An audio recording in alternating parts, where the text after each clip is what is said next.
Hi guys, I'm Aussie and welcome to the summer transfer special on the impossible dream with Bala Town as we head from season 11 into season 12. And, well, it's going to be a good summer. We have money to spend and a manager who would very much like to spend it. I thought we'd begin by having a quick look at the updated overall 11 for our time at the club. A few changes. Teniskovic has come in to be the starting goalkeeper, replacing Louis Gray in that place. We can still see Burke, Reece Williams, KDH and Sears as the back four. Sam York and Dixon in midfield. Murphy, James Waite still sticking around, and Callum Connolly, of course, with Allmark up top. In the bench, other than Gray, is Gosney. Jake Nichols is still around. Jones and Gosset, who are, of course, still at the club in our coaching staff. Young Curtis Owen, and, of course, the great Luke Bussenbrew, all still involved in the squad. What do I want to do this summer? Basically, we just want to upgrade as many positions as we can and see where that takes us. Wade is wanted by Rotherham.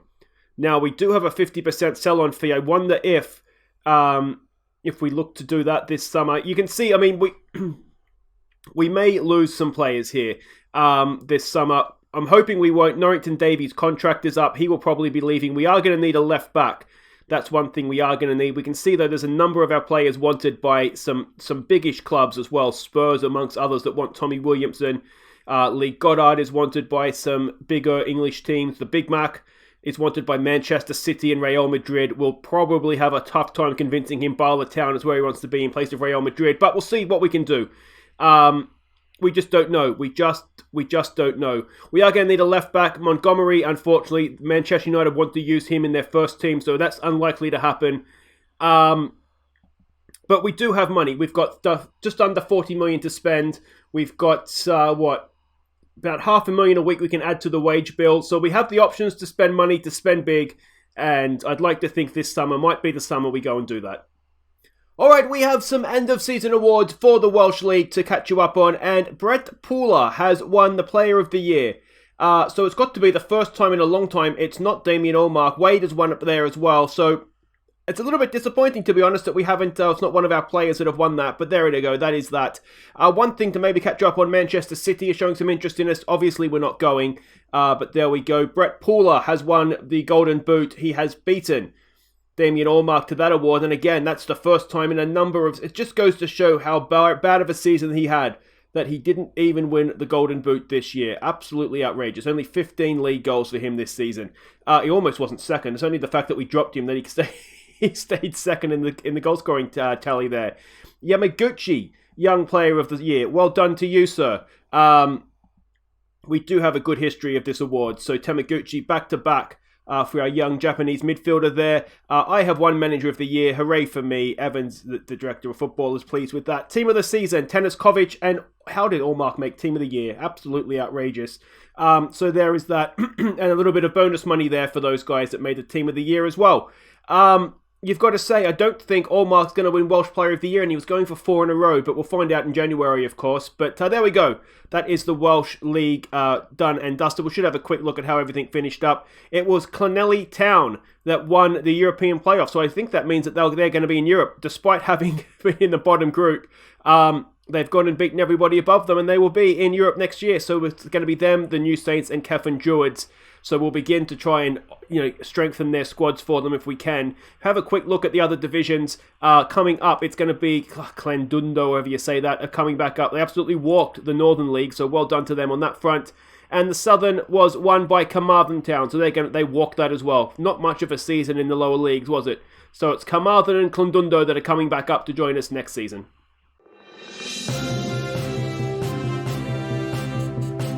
We have breaking news out of Bala Town, where Major Aussie Villain has just called a press conference promising, and I quote, "the best signing I have ever made or will ever make." Now let's cross live now. The press conference is about to begin. Okay, is he ready? He's ready to be unveiled? Excellent, excellent. Okay, people, thank you, everybody. Thank you for coming out at such short notice. But I promise you this is going to be worth it, as I'm about to introduce to you my high point as a football manager. All right, Dufford, hit the lights. Ladies and gentlemen, I introduce to you Bala Town's newest member, first team coach, Scott Rusco.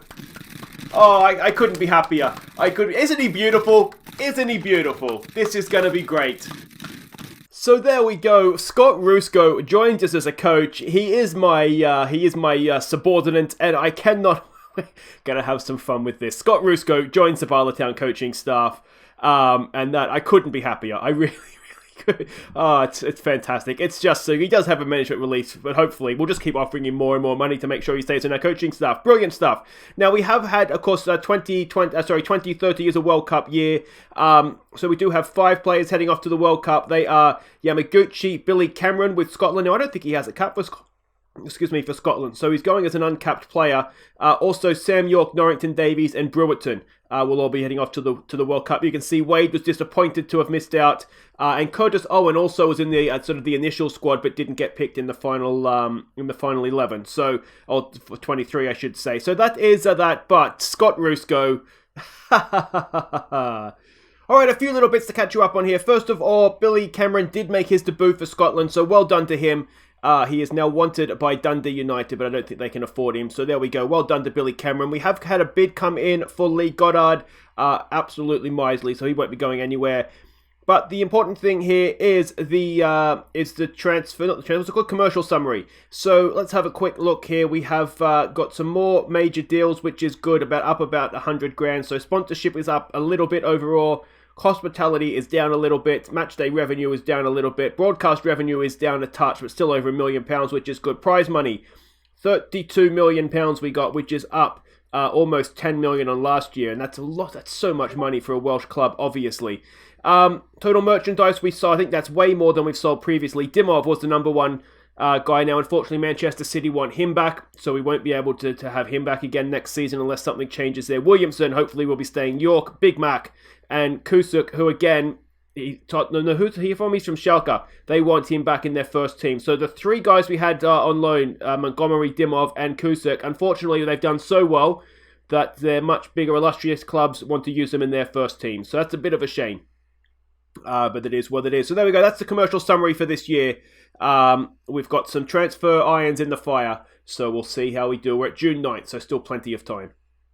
Alright, the reputations of leagues and clubs and all that stuff has been updated. So we have we in the Welsh League have moved up 6 places to 27th. Now what that means is that if I don't have it in play here. So we are now, reputation-wise, on par with the championship in England, with the top flights in Czech Republic, Serbia, Denmark, Bulgaria, Switzerland as well, it looks like. Second flights in Spain and, in France and Germany, and probably Spain as well. Yeah, there it is there. So that extra little bit, it's really, really helped the reputation of the league now. So let's hope again that that's going to help other clubs in the league start to turn professional and just generally improve the standard of Welsh football, which in turn will then mean that just everything will be better. Maybe the Welsh League will be able to rise up the rankings. Now, we have moved up 5 places to 33rd in the club rankings. Let's go and have a quick look and see exactly where this puts us. 33rd. There we go. They're just behind Benfica and Sporting, ahead of Wolfsburg and Valencia and Lazio. There's some big clubs behind us. Hibernian.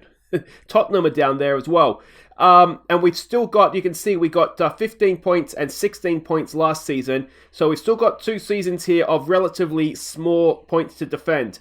So that is good news in that we can continue, hopefully, to keep climbing up this ranking. And the actual club itself, if we have a quick look here, Wales is 19th now. As things stand, going into this season, we will overtake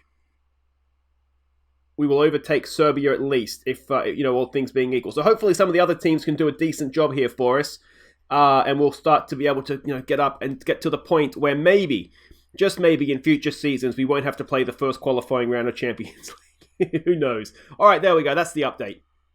Okay, guys, welcome back. Hope you all had a very relaxing summer and are raring to go here for pre-season. But before we get underway, I just want to introduce you to a familiar face, the newest member of our coaching staff. You'll see him behind me there, just putting out the cones. It's Scott Rusko. Now, he is the one member of the coaching staff you do not need to respect. All right, we are back for our pre-season training, and we have had our first qualifying draws for the Champions League, and we're going to be facing Cyprian opposition in this mob. So that should be a simple task in the first qualifying round. They just have the one player there, and he's 33 years old, and he doesn't look particularly good. And if we were to get past them, you can see it's going to be either Videoton, who are Hungarian, or this team, who are Finnish. So again, it shouldn't be too difficult to get into the third qualifying round of the Champions League, which is excellent. Not now, Rusko. In the middle of something. Just wait there quietly. Hi, Ole Gunnar. Hi, mate. Aussie villain.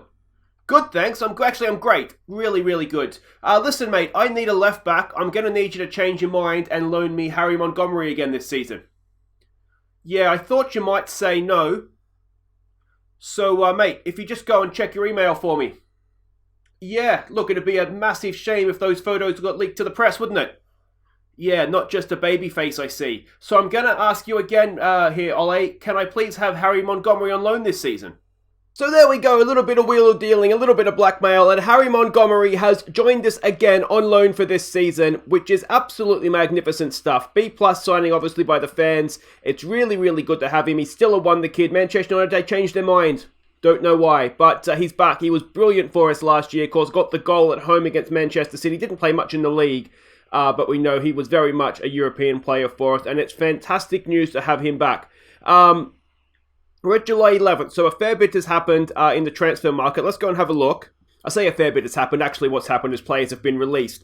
The main one here is, well, not the main one, but Romario Vieira. He's in his 30s. He doesn't have any, appears, ambition to be a coach. So we've just let him go. He can go and do whatever he wants. The main one I think we've released that we've seen is Daniel Owens. I'm hoping he'll get picked up by another Welsh team. So we're sort of set him free to go and do that. There's nobody else there that really ever challenged the first team. You will notice, though, that Norrington Davies isn't on that list. And that is because Norrington Davies signed an extension. This happened before Montgomery had a U-turn and Manchester United decided to loan him back. But he's on much, much reduced terms. Only 1.8 grand a week now as a squad player. So I think on those terms, he's probably worth keeping around, especially with Ryan Burke having left. He should hopefully just be somebody we can just have in our back pocket should we need him to come in and ever play for us. He is still a Welsh international. So, you know, there's absolutely no harm in keeping him around. And speaking of a Welsh international, we should probably check in on the World Cup. Because it is down to the final between Italy and England. Now let's have a quick update and see exactly how we got to where we are here. Have a quick look at the group stage. Spain and Venezuela went through at Australia's expense. This is being hosted in Spain. Wales got through with Nigeria at the expense of Trinidad and Tobago. Nice group, that one for Wales, and they did do well to get through. Turkey and Mexico went through at the expense of Tunisia. It was Brazil and Belgium knocking out Thailand, who managed to get a point off of Belgium. Not a bad result, that one for them. The US and South Africa went through at the expense of Scotland on goal difference. Holland and Senegal went through at the expense of China. Germany and New Zealand. How did New Zealand get Jamaica? That's outrageous. But they went through. It was Cameroon and Ecuador at the expense of Czech Republic. It was Austria and Japan at the expense of the Congo. Italy and Algeria went through at the expense of Saudi Arabia. Uruguay and Slovakia at the expense of South Korea. Perhaps an upset there. And it was England and Ghana going through at the expense of El Salvador. Croatia and Paraguay at the expense of Ivory Coast. Maybe an upset, that one. France and Colombia at the expense of Iran. Portugal and Canada at the expense of Morocco, and behind my head here, if you can see it, Switzerland and Argentina at the expense of Uzbekistan. Now, we of course had players in the Scottish squad, which didn't go through, obviously, but we did have a player, Yamaguchi, in the Japanese squad, and a couple in the Welsh squad as well. So we're going to have a look at the second round. Spain knocked out Nigeria. Wales went down in extra time to Venezuela. There was 9 men left at the end. Brewerton was on the field to start the game. He was the only one. Norrington Davies came off the bench in the 72nd minute, as you can see there. Sam York was on the bench as well, but he didn't feature in this one. So that was where Wales' adventure came to an end. Turkey beat Belgium 2-0, maybe an upset there. Mexico beat Brazil. The US beat Senegal. Holland beat South Africa on penalties. Germany beat Ecuador. Cameroon beat New Zealand. Austria beat Algeria. Italy 7-0 against Japan. So not a good time for Yamaguchi. Did he start this one? No, he's on the bench, and I'm pretty sure he's happy he was there. 7-0 in the second round of the World Cup. Uruguay beat Ghana. England beat Slovakia. Croatia beat Colombia. France beat Paraguay. Argentina extra time win against Portugal. And Canada extra time win against Switzerland.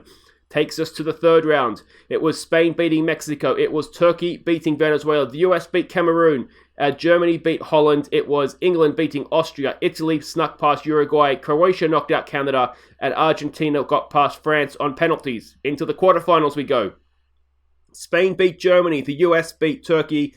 England beat Argentina. And Italy beat Croatia, which brings us to obviously the semi-finals. Italy extra time over Spain. England beat the US. The US have done really well to get themselves into a semi-final. And that's kind of where we leave things off. Now, we'll check the final score, obviously once it's taken place, but we've also begun our European Champions League campaign. We've had the first leg against our Cyprus opposition. Let's go see how we did. We took the lead when Montgomery crossed for Marcus Wade, before Tommy Williamson and Maguire combined on the break to make it 2-0. And Riola crossed for Wade to get his second before half-time. Riola was again the provider for Maguire's second, before getting a penalty of his own to complete the scoring. So there we go, a comfortable victory. It's what you like to see in the first leg. It was a pretty strong team that we put out there. Obviously, we still need to do a little bit of strengthening in midfield, but Quinn and Yamaguchi did a decent job.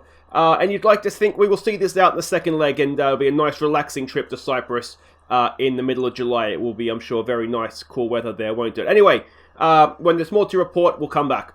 So it's England that win the World Cup. Still a few players around: Raheem Sterling, Rashford, Godfrey Chilwell, Tomori, Pickford still in goal. How old's Pickford now?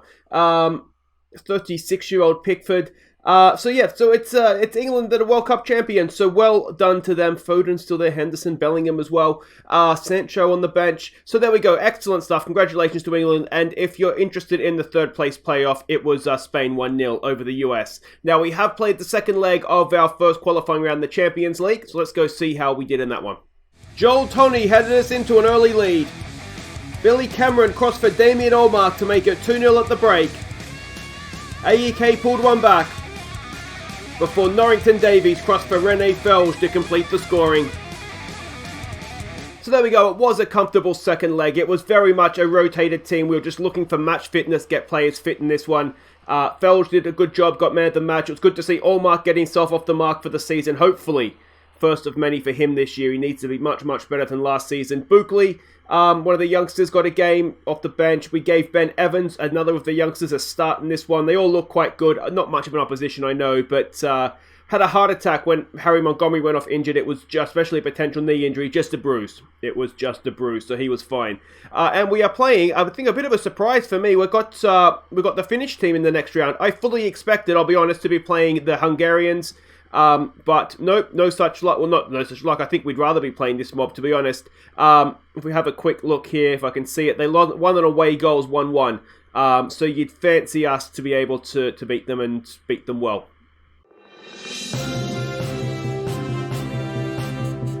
Okay, we do have a little bit of breaking news. We have made, well, it's not a little bit, we've signed a player. I didn't think about the name when I signed him though. Tigran Hurityanyan, I guess you'd pronounce it. We've signed him £3 million. It was at Hertha Berlin, I think it was. Yeah, from Hertha Berlin. He's a B- rating for the sign by the fans. The scouts didn't rate this guy at all, and I'll show you him in just a second. And I sort of ummed and ahed for a little while. I think I actually first came across him last January in game, and I almost signed him then, but the scouts didn't like him, so I kind of held off. But we're paying him $6.75 million a week. That'd be like just under $7,000 a week. He's signed as a squad player. Let's have a quick look at what we've got here. And he's no Dimov. But I don't see what's wrong with him. I really, really don't. He's got good vision. Passing's decent. He's got good decisions and determination as well. Good free kick taker. I think he's a decent player for us. So I don't really understand why the scouts didn't like him. So we've paid $3 million for him. He's paid in the lower leagues in Germany and done well. He's an international for Armenia. I think he's going to be a good player. Let me know what you guys think in the comments. Only young as well, 20, so there's still room to develop. I'm happy with him. I really, really am. I think we've got a good player there, but time will tell exactly how good he is or he's not going to be. Now, we have played the first leg of our game against our Finnish opposition in the Champions League second qualifying round, so let's go see how the first leg went. Yamaguchi played in Marcus Wade to open the scoring, before Wade's safe shot fell for Maguire to double our lead. Wade scored a great goal on the break to make it 3. Before Tommy Williamson bent in a stunner in first half stoppage time. McMire got his second early in the second half. And was on hand again to tuck home a Wade rebound for his hat-trick. Williamson smashed in our 7th. And Juan Mi got our 8th. So I'm going to go out on a limb and say that we're probably going to get through in the second leg in this one. We were just far, far too good for them. McMire and Wade running the show. Wade is looking, I tell you what, he's looking a very, very good player this season for us. I know there was a comment in the last video whether we give Wade a crack at the 50 goals this season. I'd say we would, but to be honest, the way he's playing, he's in our first choice team, so it's difficult to say. But Big Mac there, just tucking away his chances, did a good job. Yeah, it was more or less our first choice team, and they played like it, got a comfortable win, and that should be job done in that Champions League. There, you can see the way pre-season's going. We've played some big teams and got some good results against them, getting better as pre-season went on. Yeah, I'll be back when there's a little bit more to report.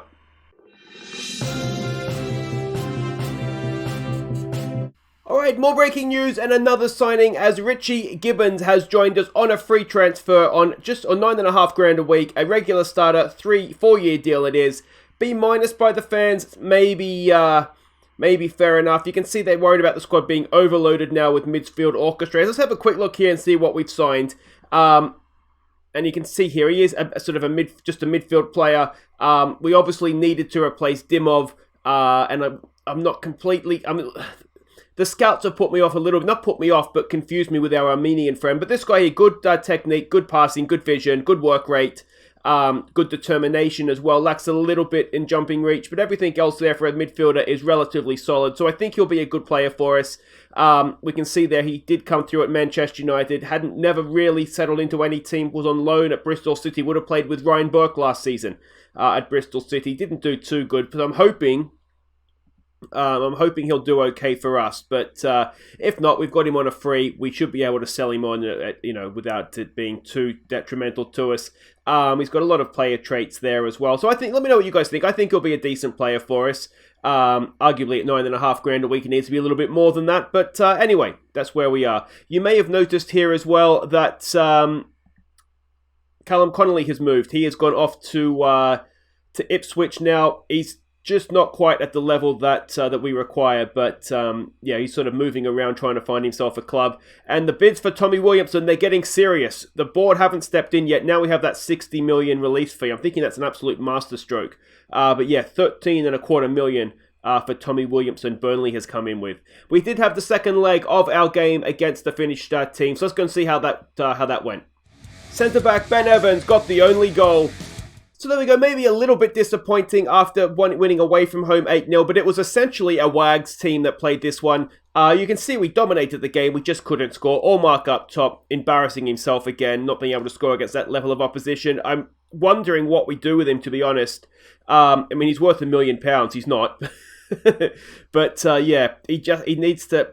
There's been talk in the comments of, has he become a big-time Charlie, having won the European Striker of the Year? And you look at the drop-off and you'd have to say, yeah. I mean, if he was older, I'd say that it's just age. But he's 26, he should be in his prime. And it's just not quite happening for him. But it was really good anyway to see a good young team go out there. Dale Morgan at left-back had a good game.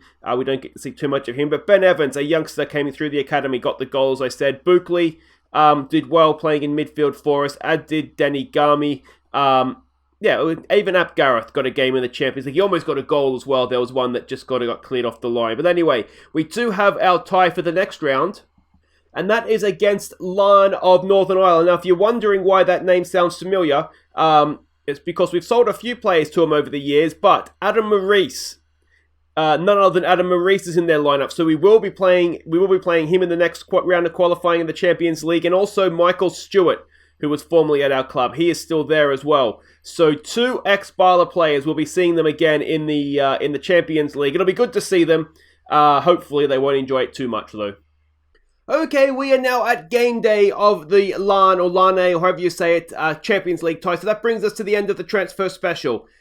It's only August 7th. There is still time to bring in the transfers, but for now, this is the team that we have, and we are still looking for players. Don't you worry about that. But have a look at what we have to start the season off. We have up front, we have Tommy Williamson, who we know can score goals for us. We have Heinz Mackmeyer, who we know can score goals for us.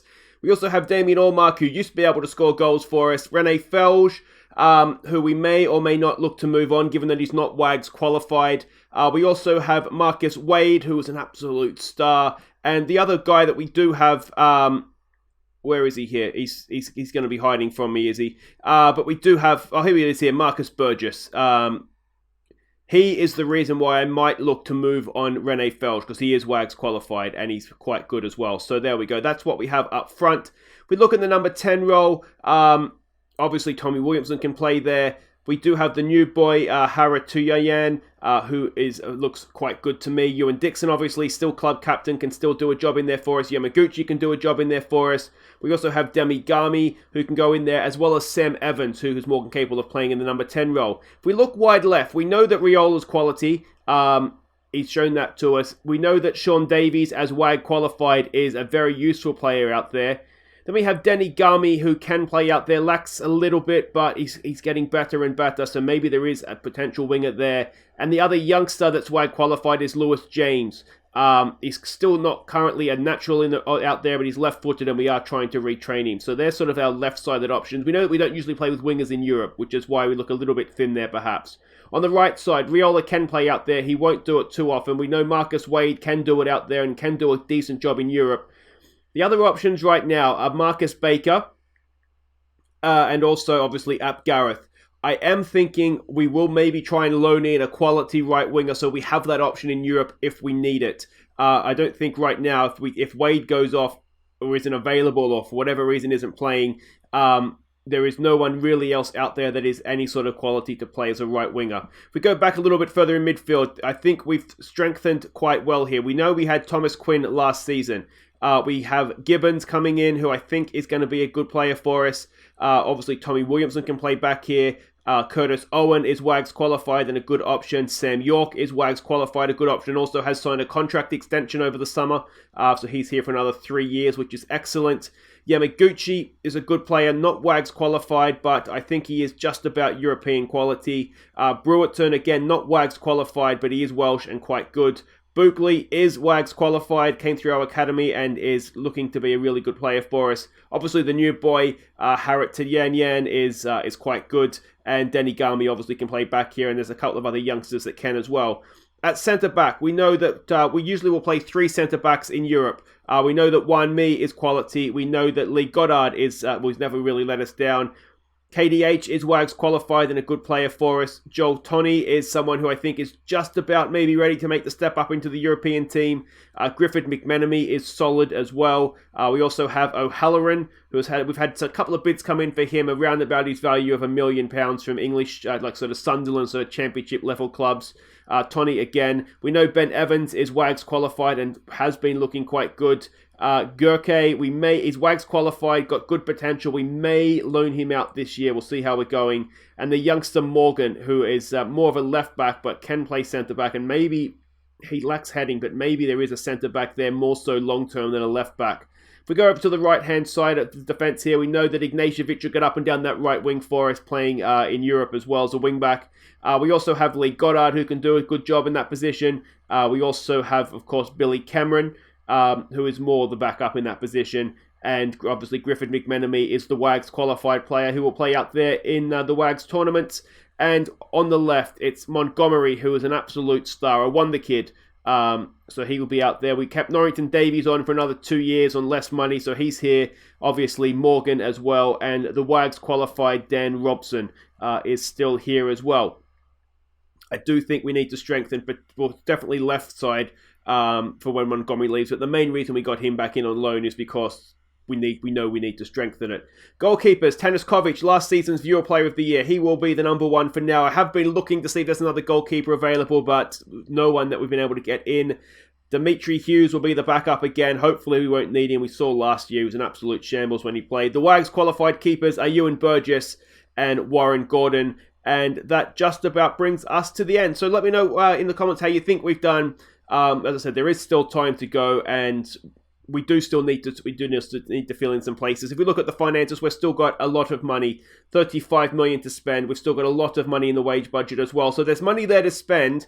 We just need to find the right players to spend it on. The problem we have is that a lot of players, the transfer fees and the way we're looking at sort of 20 million or so in transfer fee, but then the wages, we can offer about 20 grand a week now in wages. But even that, for the players that we need now, it's still not enough. And it's really frustrating because it's either we can pay a transfer fee or the wages. There's not very many players that are available to make us better that we can do both. So it's just kind of a little bit of a situation of it is what it is right now. But if you have enjoyed that, guys, please do hit thumbs up. Don't forget to subscribe if you're new. And I'll see you next episode as we get the Champions League qualifying underway with the return of Maurice and Stuart to the club as well. That should be interesting. Take care.